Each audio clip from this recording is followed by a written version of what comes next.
할렐루야. 할렐루야. 밥은 왜 드린 거라고요?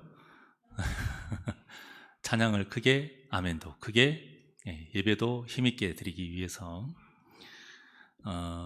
오늘 이 시간인 인사를 예수 안에서가 아니고 예수 이름으로 사랑합니다로 한번 해볼까요? 자, 예수 이름으로 사랑합니다. 네. 참, 아직도 이단이 판을 치고요. 아직도 별의별 사이비가 이 세상에 계속 나타납니다. 도대체 이유가 무엇일까 보면 거짓이긴 하지만 분명히 사람들을 매료시키는 그 무언가가 있어요. 그 무언가가 뭘까? 교리일 수도 있습니다. 그런데 그것보다 가장 큰 이유는 이단이나 사이비 현장에서도 기적이 일어나요. 기적이 일어나기 때문에 그들이 그렇게 빠지는 거예요. 마귀도 능력이 있습니다. 그래서 마귀 역사에도 고칠 수 있고요. 부자로 만들어줄 수 있고요. 우리가 상상도 못한 일을 할 수 있습니다. 욥과 그의 환경, 하나님께서 허락하신 그 범위 안에서 얼마나 많은 재앙을 내렸습니까? 또 사울 왕이 찾아간 그 신접한 여인, 그 귀신을, 악령을 사무엘인 것처럼 가장했잖아요. 그래서 불러내서 사무엘인 것처럼 그렇게 사울 왕에게 또 미혹시킵니다. 바울이 귀신을 쫓아냈잖아요. 그 귀신 들린 여인이 점을 쳤거든요. 다 그런 능력들이 다 있습니다. 근데 특히 요한계시록에 보면 이 마귀의 능력이 이제 극대화가 됩니다. 예수님 오기 전에 마귀의 능력이 가장 크게 이 땅을 다 휘저어버립니다. 어떻게든 우리를 구원받지 못하게 하려고, 어떻게든 우리의 이 거룩한 흰옷을 벗겨버리려고 엄청나게 많은 능력을 행한다고 요한계시록에 기록되어 있습니다. 물론 우리 하나님의 역사는 그에 비할 바가 못되죠. 훨씬 더 크고 비교조차 할 수가 없죠. 그런데 우리 정통교회와 이 이단 사이비의 이 기적들이 결정적인 차이가 있습니다. 똑같이 기적이 일어나는데 차이가 무엇이냐? 그것은 바로 이단과 사이비는 그 기적을 행하는 사람을 주목하게 해요. 그런데 우리 정통교회는 어때요? 모든 기적을, 모든 역사를 다 누구를 바라보게 합니까? 오늘 말씀과 같이 예수님을 주목하게 하는 거예요. 베드로가 오늘 그 얘기를 한 겁니다. 왜 나를 바라보느냐? 왜 나를 주목하느냐? 내가 한 것이 아니고 예수님이 하신 거야. 예수를 주목하라 라고 하는 것이지요. 이단은, 사이비는 완전 우리하고 다른 거고요. 이단은 우리하고 많이 비슷합니다. 달을 이, 끝단 이렇게 쓰기 때문에 처음부터 어느 정도까지는 거의 비슷해요. 근데 끝에가 달라요. 끝에. 그 참 진리의 끝이 다른 거예요. 우리 교단의 교리가 다른 거하고 의미가 다른 겁니다. 그런 것은 진리는 같아요. 우리 교단끼리는 절대 진리는 같아요. 그런데 그 외에 어떤 성경을 바라보고 해석하는 관점이 약간씩 달라요. 그거를 이단이라고 할 수는 없는 거예요.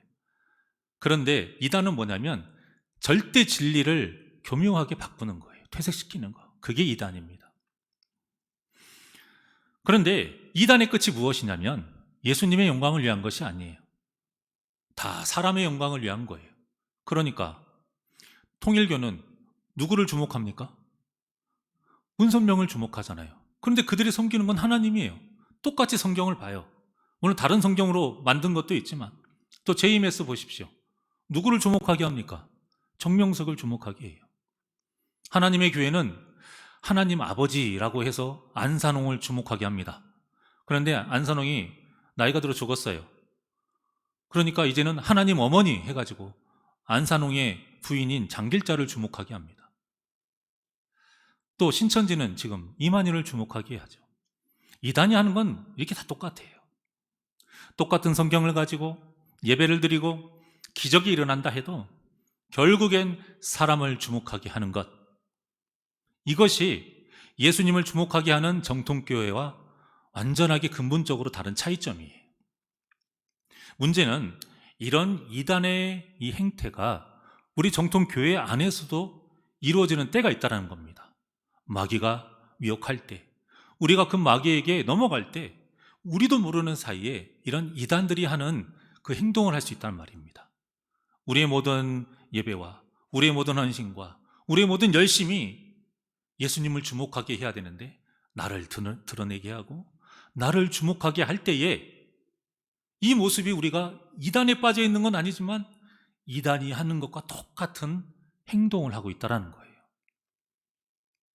그래서 우리가 이 영적인 분별력이 없으면 이 마귀의 공격에 그냥 속수무책으로 당하는 것입니다. 하나님이 우리에게 각자 맞는 은사를 주셨어요. 절대 크고 낮고 없습니다. 어느 분에게는 방언의 은사를, 어느 분에게는 치유의 은사를, 어느 분에게는 찬양의 은사를, 어느 분에게는 너무 잘 섬겨요. 이 섬기는 것도 은사입니다. 또 어느 분은 정리를 잘해요. 그냥 몸이 먼저 반응해요. 이렇게 해야겠다 생각하는 게 아니고. 또 어느 분은 음식을 잘해요. 또 어떤 분은 분위기를 이렇게 잘 아우르고 또 띄우는, 이것도 은사입니다, 여러분. 중요한 것은 이런 은사로 분명히 하나님의 일을 다 열심히 하세요. 그리고 교회를 세우는 데 나름 기여도 하십니다. 문제는 그렇다라면 우리가 이런 은사를 통해서 복음의 열매, 이 사랑의 열매가 맺어져야 하는데 그러지 않는다는 게 문제예요. 은사는 많은데, 능력은 많은데, 직분은 올라가는데 교회에 문제가 생긴다? 이것은 정말 우리가 크게 정말 조심하고 우리 자신을 잘 점검해야 됩니다. 왜 그런지 그 원인을 찾아보니까 이런 은사를 통해서 자기가 높아지고 인정받으려고 하기 때문이에요. 이것이 바로 마귀의 역사입니다. 우리에게 하나님이 좋은 은사를 주시고 어떤 능력 있는 은사를 주면 마귀가 무서워서 막 도망갈 것 같은가요? 절대 그러지 않습니다. 마귀는 예수 이름에 무서워하는 것이지 그런 은사로 무서워하는 존재가 아니에요. 어떻게든 이제는 그 은사로 우리를 넘어뜨리려고 하는 것입니다. 그게 그래서 마귀가 교묘한 거예요. 그렇게 머리를 굴리고 기가 막힌 방법을 찾았는데 그게 바로 그 은사를 통해서 하나님이나 예수님을 주목하게 하는 게 아니고 자기를 주목하게 미혹시키는 것입니다. 그런데 이게 너무 잘 통해요. 예수님의 제자들부터 이게 너무 잘 통해요. 오죽하면 그 모세의 누이 미리암도 또 아론도 거기에 다 한 번씩 다 넘어졌습니다. 말로는 하나님이 하셨다고 해요. 그런데 진짜 속내는 뭐예요? 내가 있다는 겁니다. 내가. 이단도 그래요. 드러내놓고 자기를 신으로 잘 웬만하면 안 합니다. 해도 자기들끼리 안 했을 때나 하지 대외적으로는 다 하나님 이야기하고 예수님 이야기하고 성령님 이야기해요. 그런데 진짜 속은 뭐예요? 나잖아요. 나. 내가 하나님이요, 내가 보혜사 성령이라고 하잖아요. 어떤 분이 교회 건축한다고 엄청나게 많은 헌금을 했어요. 헌금에 크고 작은 건 중요한 게 아니죠. 주님의 전을 위해서 헌금하는 것 자체가 교회예요. 어쨌든 우리가 상상도 못할 큰 금액을 헌금했다고 합시다.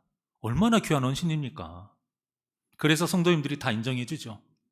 칭찬하죠. 칭찬받을 만해요.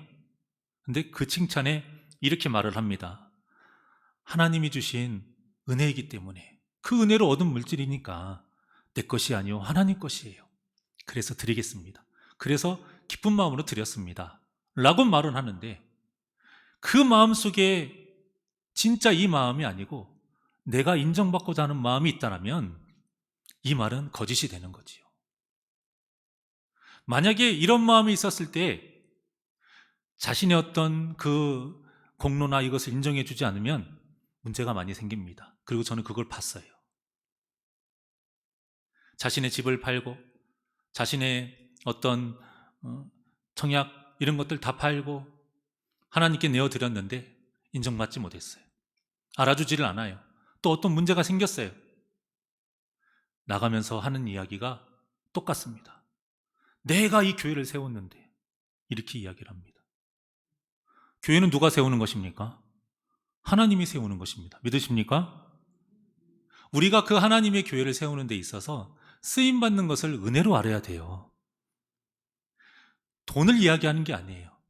내가 시간 내서 와서 기도하고 도울 수 있는 거, 또 기도하는 거, 이것도 다 성전 건축의 하나의 모습입니다. 그런데 저는 어떤 자기가 너무 없어가지고 쌈짓돈 다 이렇게 해서 헌금하시는 분들 절대 저는 시험 들어서 교회 나간 적 본 적 없습니다. 성전 건축을 할 때마다 항상 그렇게 시험 들어서 나가시는 분들이 있어요. 제가 봤을 때 제가 3번 했거든요. 같은 현장에서 같이 올리고 땀 흘리면서 했어요. 다 일했어요. 근데 어떤 분은 돈도 없고 뭐 아무것도 없어요.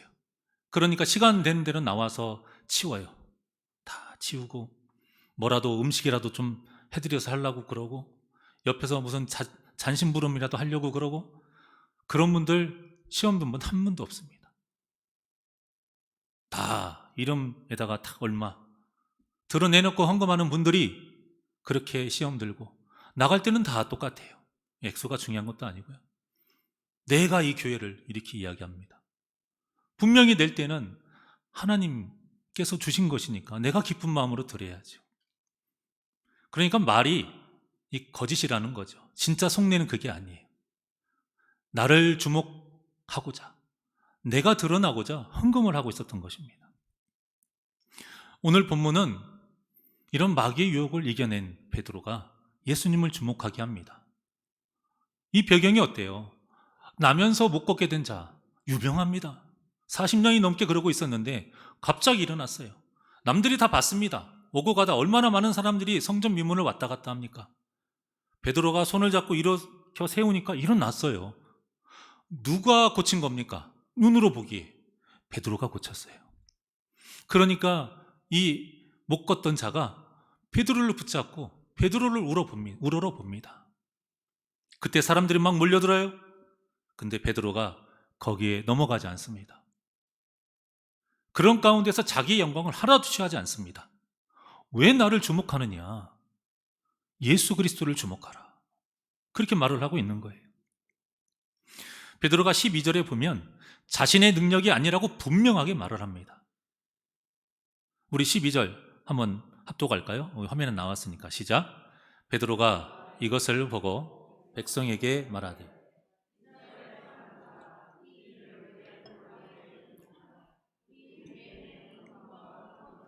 이 사람을 걷게 한 것처럼 왜 우리를 주목하느냐.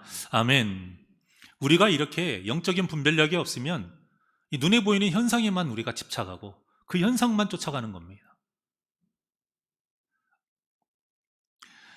베드로는 거기에 지지 않았어요. 담대하게 외쳤고요. 얼마 전에 세상을 떠들썩하게 했던 그 예수님, 그 예수님에 대한 이야기를 하면서 이 모든 일이 예수님의 이름으로 이루어진 것이다 하고 담대하게 전합니다. 이상하게 보지 마라. 부활하신 예수님의 이름으로 이루어진 일인데 왜 너희들은 나를 보느냐. 주님이 살아생전에 많은 병자를 고치셨고 죽은 나사로까지 살리셨는데 이 못 걷는 자를 걷게 하신 일은 무슨 대단한 일이라고 예수님을 바라봐라. 이렇게 전한 것이에요. 이것이 이단과 정통교회의 차이점입니다. 빌립보서 2장 9절에서 11절까지의 말씀을 다 같이 합독합니다. 시작.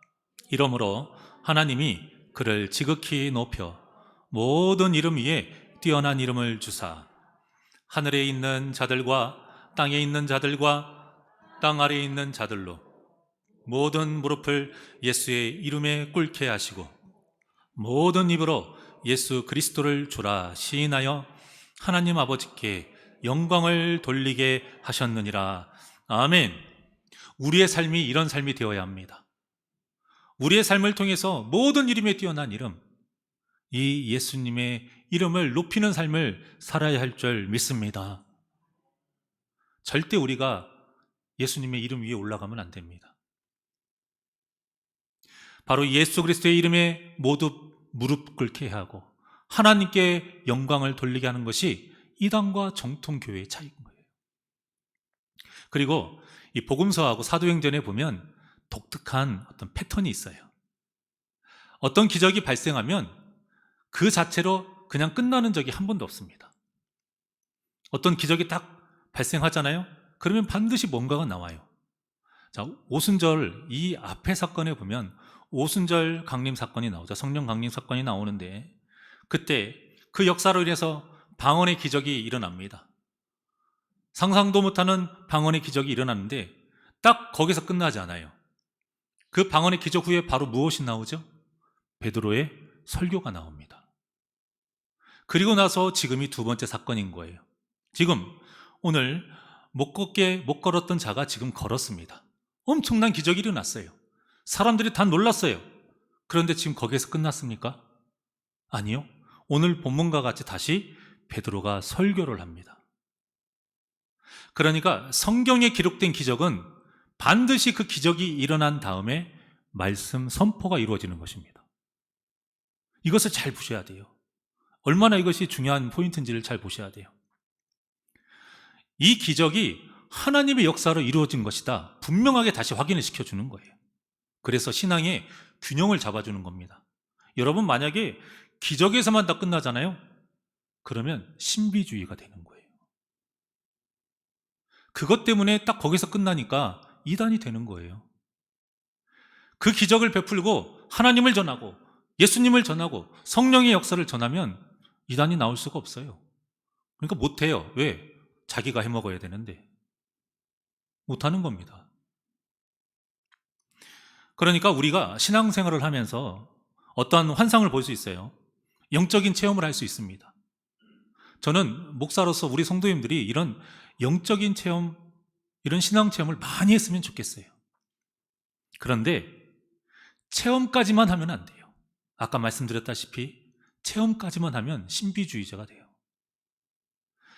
어떤 영적인 체험이든 반드시 하나님의 말씀과 균형을 이루어야 됩니다. 말씀과 동떨어진 어떤 영적인 체험, 그게 마귀 역사예요. 그런데 쫓아가면 안 돼요. 그러니까 분별력이 있으려면 말씀이 여러분들 바로 서야 됩니다. 꿈을 꿨다고 다 하나님의 계시가 아닌 거예요. 꿈을 꿨는데 꼭 돼지는 좋은 꿈, 개가 나오면 나쁜 꿈, 이런 식으로 해석을 하는 것은 말이 안 되는 거죠. 믿는 자의 그런 해석 방법이 아니죠. 말씀과 전혀 상관없는 기적, 이것도 마귀 역사입니다. 여러분, 이빨이 금리빨 되는 거하고 없던 금가루가 막 날리는 것이 하나님의 말씀하고 무슨 상관이 있습니까? 저는 그것이 거짓이라고 생각은 안 해요. 막 본 사람이 많이 있다고 하니까 저는 보진 않았지만, 근데 그런 기적이 일어나서 어떻다라는 겁니까? 우리 영혼이 구원받고 하는 것에 대해서는 아무 상관이 없는 거예요. 금리빨로 변하면 우리 영혼이 구원받습니까? 그런 것이 아니잖아요. 하나님의 말씀과 상관없는 기적은요, 그냥 우리 감정이 취해버리는 거예요. 그냥 놀라운 일 그 자체가 좋은 거예요. 그냥 그 기적 자체가 좋은 거예요. 하나님은 없어요.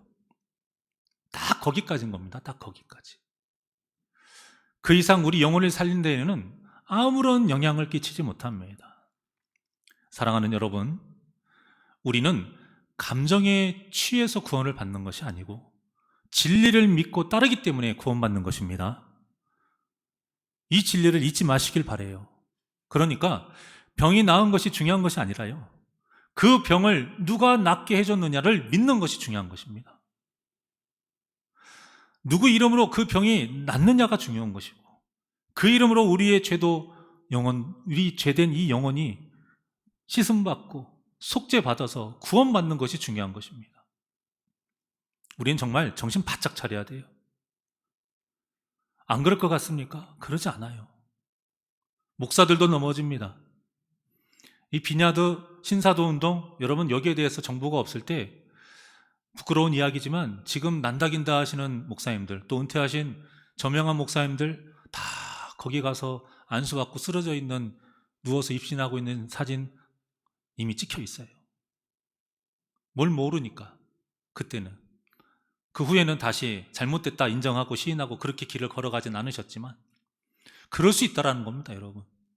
지금까지 보지 못했던 기적이 일어나니까 하나님의 역사인 줄 아는 거예요. 말씀과 연결을 해서, 말씀과 결부시켜서 그것을 바라보면 알아요. 알 수 있어요. 그런데 그러지 않는다라는 거예요. 눈에 보이는 현상만 우리가 따라가면 우린 절대 구원받을 수 없습니다. 본질을 볼 줄 알아야 되고요, 참 진리를 따라가야 우리가 구원의 길을 완주할 수 있음을 믿으시길 바랍니다. 그 본질이 무엇입니까? 바로 예수 그리스도이신 것이에요. 참 진리가 무엇이냐? 그 모든 역사의 본질이신 예수 그리스도를 믿을 때만이 구원받는다. 이게 참 진리예요. 정통교회는 이 진리에서 벗어나지 않아요. 우리의 신앙생활이 이 진리를 벗어나지 않도록 항상 말씀과 기도로 바로 서는 저와 여러분이 되기를 원합니다. 16세기 프랑스에 암브로스 파레라는 유명한 외과 의사가 있었어요. 그는 의사로서 정말 한평생 많은 환자를 돌보았는데 그때마다 늘 입버릇처럼 하는 말이 있었대요. 환자를 고칠 때마다 뭐라고 계속 똑같은 말을 하셨대요. 그래서 그가 세상을 떠나고 나서 사람들이 그 말을 하도 많이 들으니까 기억했다가 묘비에다가 쓴 겁니다. 그 내용이 이래요. 나는 상처를 싸매어 줄 뿐이다. 상처를 고쳐주시는 이는 하나님이시다. 계속 이 말을 하면서 치료를 한 거예요. 얼마나 아름다운 신앙입니까? 분명히 이 사람 공부 열심히 했고요. 많은 그 과정들을 훈련을 통해서 외과 의사가 됐습니다. 외과 의사는 수술하는 사람이잖아요. 얼마나 큰 기술이 있습니까? 그럼에도 사소한 거 하나 봉합을 할 때에도 이 말을 빼놓지 않다는 거예요. 나는 상처를 싸매줄 뿐이다. 상처를 고쳐주실 이는 하나님이시다. 우리에게 이 믿음이 있기를 원합니다. 지금 우리의 신앙생활은 어떤 마음으로 하십니까? 혹시 내가 이렇게 오랫동안 신앙생활하고 있는 것이 내 믿음이 좋아서라고 생각하고 있지는 않으십니까? 혹시 내가 집사가 되고 권사가 되고 안수집사가 되고 장로가 되고 이 목사가 된 것이 내가 자격이 있어서라고 생각하고 있지는 않으십니까? 혹시 교회에서 지금 여러분들이 여러 가지 일을 하는 것이 내 능력 때문이라고 생각하고 있지는 않으십니까? 만약 이런 마음으로 신앙생활을 하고 있다면 하나님을 지금 주목하지 않고 나를 주목하고 있는 것입니다. 나도 모르게. 그때는 이 말씀과 같이 베드로의 모습으로 빨리 찾을 수 있도록 빨리 회개하십시오. 그래서 모든 것이 하나님의 은혜로 이루어졌음을 다시 마음으로 새기고 하나님을 만나야 할 줄 믿습니다. 이 하나님과의 깊은 만남이 중요해요. 이 하나님과의 진실된 만남이 중요하단 말입니다. 많은 은사자들이 처음엔 엄청나게 많은 일들을 해요. 분명히 그들의 은사는 진짜입니다. 고치고 귀신을 떠나보내고 예언도 하고 여러 가지 방언을 통해서 많은 역사도 일어납니다. 문제는 그것이 문제가 아니에요. 처음에는 그렇게 해서 교회도 많이 세우고 하지만 나중엔 타락해집니다. 나중엔 더 교회를 무너뜨려요. 나중엔 성도의 영혼을 죽여요. 왜 이런 일이 벌어지느냐 이거예요. 그것은 하나님의 능력을 가지고 하는 일을 자신이 하는 것처럼 내세우기 때문에 그렇습니다. 이렇게 하나님의 일을 방해하는 은사자들 저도 봐왔지만 공통점은 똑같아요. 생긴 것도 다르고 은사도 다르고 다 다른데 하나는 똑같아요. 잘 들어보면 자기가 한 거예요. 말로는 하나님이라고 해요. 근데 결론은 자기가 하는 거예요. 자기를 드러내요.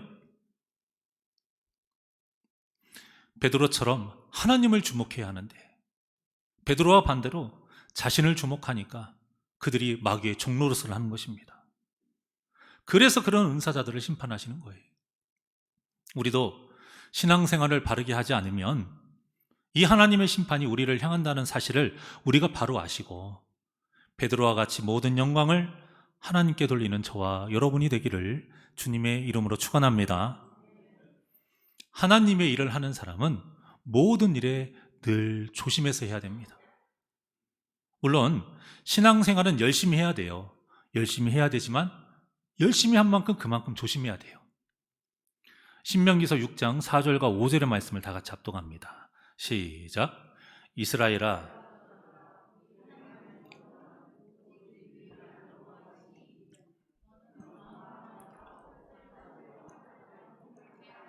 내 하나님 여호와를 사랑하라. 아멘. 유명한 말씀이죠.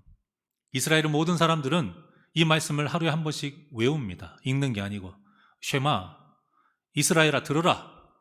그냥 듣고 마는 것이 아니고 듣고 순종하라, 그 뜻이죠.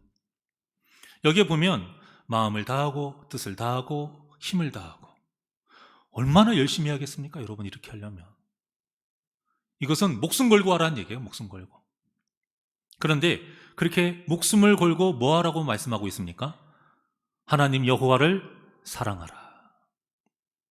그런데 문제는 이렇게 실컷 하나님의 일을 하고는 내 이름 내기를 좋아한다는 거예요.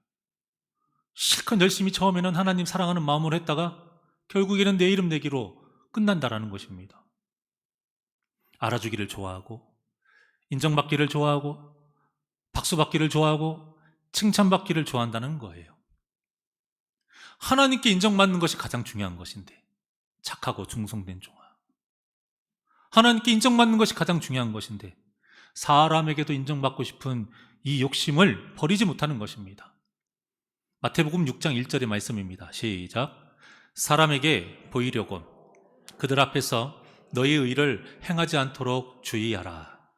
그리하지 아니하면 하늘에 계신 너희 아버지께 상을 받지 못하느니라. 아멘. 이렇게 예수님께서 분명히 가르쳐 주셨어요. 사람에게 보이지 말아라. 사람에게 보이게 되면 하나님께 상을 받지 못하느니라. 이 말씀은 단순히 상을 받지 못한다는 말에서 끝나는 게 아니에요. 벌을 받는다는 거예요. 벌을. 그 예가 바로 아나니아와 삽비라 부부 아닙니까? 초대교회에 모인 사람들이 다 성령 충만함을 입었어요. 이런 성령 충만함으로 자기의 재물을 자기 것으로 여기지 않고 자원해서 사도들의 발 앞에 둡니다. 그러면 그 사도들이 그걸 가지고 사람들에게 필요한 만큼 알아서 잘 나눠주었어요. 이때 이 상황 속에서 딱 등장한 인물이 누구냐? 바나바입니다. 갑자기 이 바나바 이름이 왜 등장했을까요? 여러 가지 이유가 있지만 그 중에 하나가 엄청나게 많은 재물, 가장 큰 재물을 바쳤기 때문이에요. 초대교인 중에서 가장 많은 재물을 내놓아서 이 바나바라는 이름이 등장하게 됩니다. 교인 중에 바나바라는 이름을 모르는 사람이 없어요. 그러니까 그들이 바나바를 칭찬할 것이 불보듯 뻔한 상황이지요. 그런데 이 상황 속에서 바로 이어서 나온 인물의 이름이 무엇이냐? 아나니아와 삽비라인 것입니다. 왜 아나니아와 삽비라가 나왔느냐? 부러운 거예요. 바나바처럼 사는 것이 부러운 거예요. 나도 바나바처럼 인정을 받고 싶은 거예요. 그래서 자신들의 땅을 팔아 소유를 드리는데, 문제는 바나바와 이 아나니아 삽비라의 부부의 차이가 뭐예요? 마음의 차이죠. 하나님을 주목하는 것이 아니요, 예수를 주목하는 게 아니고 나를 주목하기를 바라는 마음으로 했기 때문에 이들이 팔아서 돈을 마련하긴 했는데 아까운 거예요. 그래서 숨겼죠. 그리고 이게 내 판 것의 전부인 양 바친 것입니다. 하지만 베드로가 성령을 속인 것을 알아요. 알고는 책망을 합니다. 그 책망을 받자마자 아나니아가 그 자리에서 죽게 되죠. 그리고 3시간이 지나서 삽비라도 나오는데 또 똑같이 베드로의 물음에 거짓으로 답하고, 그래서 그 자리에서 또 죽게 됩니다. 여러분, 우리가 내 이름을 높이는 것이 그저 하나님의 상을 못 받고 여기서 끝나는 게 아니에요. 이런 심판을 받는 거예요. 하지만 베드로는 이런 삶을 살지 않았어요. 성령 충만한 삶을 살면서 절대 자신의 이름을 내어놓지 않았고, 전승에 의하면 십자가에 못 박일 때도 나는 예수님과 똑같이 못 박힐 수 없으니 거꾸로 해달라라고 해서 거꾸로 매달려 죽게 됐다라는 말도 전해지고 있습니다. 이렇게 사람은 인정받고자 하는 이 유혹을 정말 이기기가 힘듭니다. 이게 우리가 막상 이런 일이 당하지 않아서 그런 것이죠. 우리가 그 상황을 겪으면 쉽지가 않습니다. 오죽하면 사람이 많은 욕심 중에 내 삶이 끊어질 때까지 끝까지 붙잡고 있는 욕심이 한 가지 있답니다. 그게 무슨 욕심인지 아세요? 명예욕입니다. 명예욕. 어떤 사람이 해볼 거 다 해봤어요. 돈도 많고 다닐 것도 다 다녀보고 다 해봤어요. 내가 하고 싶은 거 다 했어요. 내 욕심 다 했어. 그런데 결국 마지막에 하고 싶은 게 있어서 그 길로 가는데, 그 길이 무엇이냐? 정치예요. 그리고 이 정치에 빠지면 사람이 중독이란 말을 쓴답니다. 중독. 도박 중독, 마약 중독. 한 번 빠져나오면 헤어날 수가 없대요. 그래서 정치판에 뛰어들어서 패가망신한 사람이 그렇게 많다고 하지 않습니까? 그게 그렇게 달콤한가 봅니다. 그런데 여러분, 그 정치에 가는 사람들이 말은 나라를 한번 바로 세워보겠다, 우리 지역을 한번 바로 세워보겠다 이러하지만 대부분 다 어떻습니까? 자기 영화 누리려고 가는 거예요. 자기 이름 높이려고 가는 거예요, 여러분. 예수님의 제자들도 마찬가지였어요. 틈만 나면 자기가 높다고 싸웠습니다. 나중에 예수님이 왕이 되면 그 우편과 좌편에 서로 앉으려고 싸운 거예요. 내가 자격이 있다 이거죠. 예수님께서 죽으시고 부활하신 후에 제자들을 찾아오셨죠. 그리고 이제 자신의 부활하심을 다 눈으로 보여주시고 예수님께서 특별히 베드로에게 말씀을 하시잖아요. 너는 나를 사랑하느냐? 3번이나 물으셔요. 그 물음에 베드로가 대답을 했을 때 예수님이 다시 한번 사명을 주시고 베드로가 이제 순교하게 될 것을 가르쳐 주십니다. 얼마나 멋진 은혜로운 그 시간입니까? 그 은혜로운 시간을 마치고 나서 베드로가 뭐라고 한지 아십니까?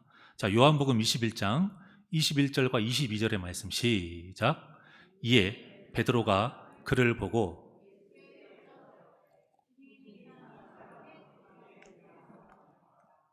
예수께서 이르시되 내가 올 때까지 그를 머물게 하고자 할지라도 내게 무슨 상관이냐? 너는 나를 따르라 하시더라. 아멘. 어떻습니까?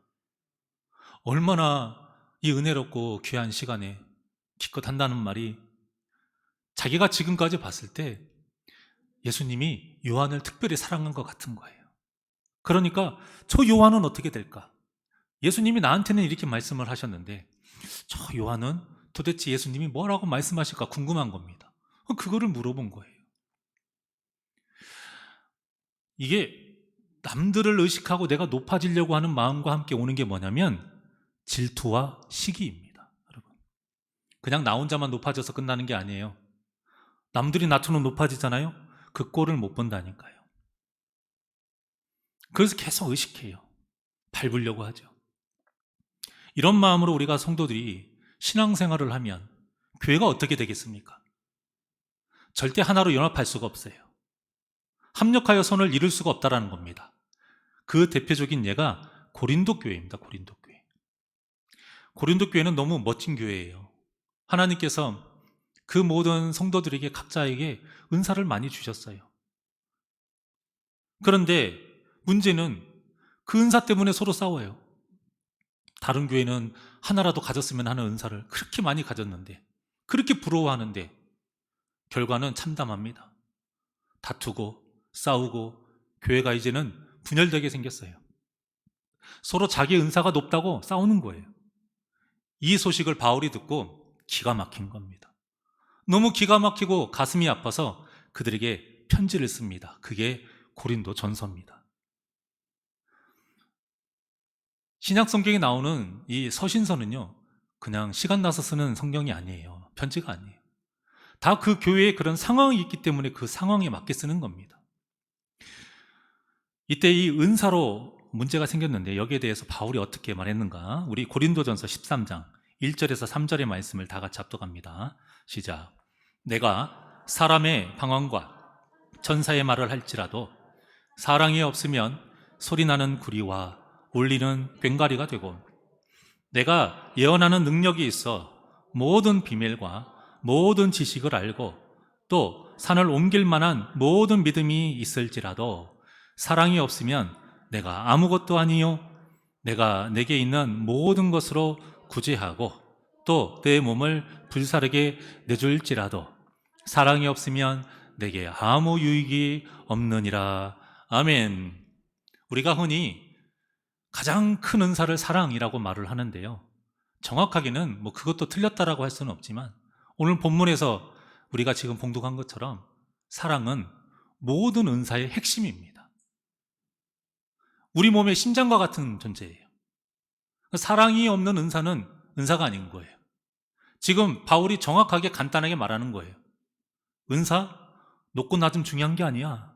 사랑이 있고 없음이 중요한 거야. 너희들이 아무리 귀한 은사와 능력이 있어도, 산을 옮길 만한 믿음이 있어도, 너희들이 아무리 구제하고 순교를 해도 사랑이 없으면 다 헛된 것이다, 아무것도 아닌 것이다 라고 지금 분명하게 못 받고 있는 것입니다.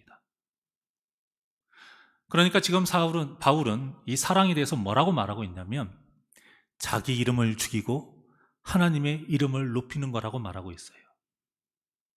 그러니까 지금 바울은 사랑에 대해서 뭐라고 말하고 있냐면 은사와 모든 신앙의 핵심이라고 말하고 있는 것입니다. 그러면서 13장의 마무리를 우리가 잘 알고 있듯이 어떻게 하죠? 믿음, 소망, 사랑 중에 그 중에 제일은 사랑이라.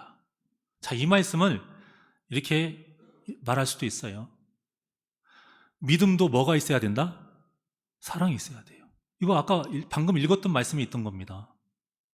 산을 옮길 만한 믿음이 있어도 사랑이 없으면 아무것도 아니다. 그러니까 믿음도 무엇이 있어야 된다? 사랑이 있어야 돼요. 소망도 무엇이 있어야 된다? 사랑이 있어야 된다는 겁니다.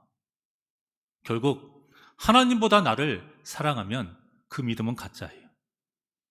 하나님 나라를 향한 소망도 가짜라는 뜻입니다. 그런데 나를 사랑하면서 하나님이 주신 은사를 자랑하고 있으니 어떻게 이 고린도 교회가 참된 교회를 이뤄갈 수 있었겠습니까?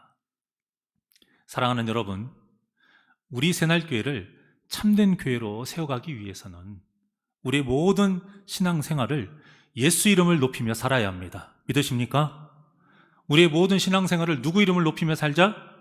예수의 이름을 높이며 살자. 그러니까 우리가 헌신을 해도 누구 이름으로 해야 됩니까?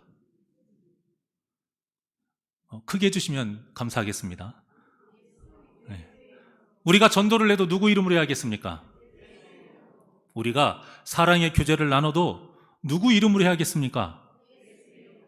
자, 그런 의미로 우리 다시 한번 인사할까요? 예수 이름으로 사랑합니다.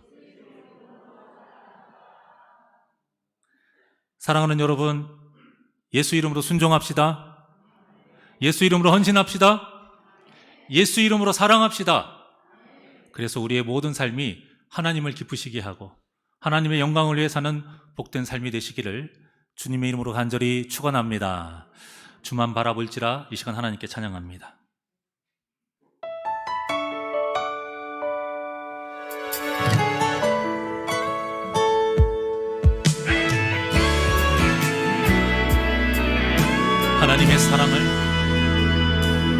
하나님의 사랑을 사모하는 자, 하나님의 평안을 바라보는 자, 너의 모든 것 창조하신 우리 주님이 너를 얼마나 사랑하시는지 하나님께 찬양과 경배하는 자, 하나님의 선하심을 닮아가는 자, 너의 모든 것 창조하신 우리 주님이 너를 자녀 삼으셨네. 하나님 사랑의 눈으로, 하나님 사랑의 눈으로 너를 어느 때나 바라보시고 하나님 인자기로서 언제나 너에게 기울이시리. 어둠에 밝은 빛을 비춰주시고 너의 작은 신음에도 응답하시니 너는 어느 곳에 있든지 주를 향하고 주만 바라보지라. 두 손을 가슴에 얹고 찬양합니다. 하나님께 찬양과 경배하는 자, 하나님의 선하심을 닮아가는 자, 너희의 모든 것 창조하신 우리 주님이 너를 자녀 삼으셨. 하나님 사랑의 눈으로, 하나님 사랑의 눈으로 너를 어느 때나 바라보시고, 하나님 인자귀로서 언제나 너에게 기울이시니, 어둠의 밝은 빛을 비춰주시고 너의 작은 시름에도 응답하시니, 너는 어느 곳에 있든지 주를 향하고 주만 바라볼. 두 손 높이 들고 고백합니다. 하나님 사랑의 눈으로 너를 어느 때나 바라보시고, 하나님 인자한 귀로서 언제나 너에게 기울이시리, 어둠의 밝은 빛을 비춰주시고 너의 작은 시름에도 응답하시니, 너는 어느 곳에 있든지 주를 향하고 주만 바라볼지라, 주만 바라볼지라.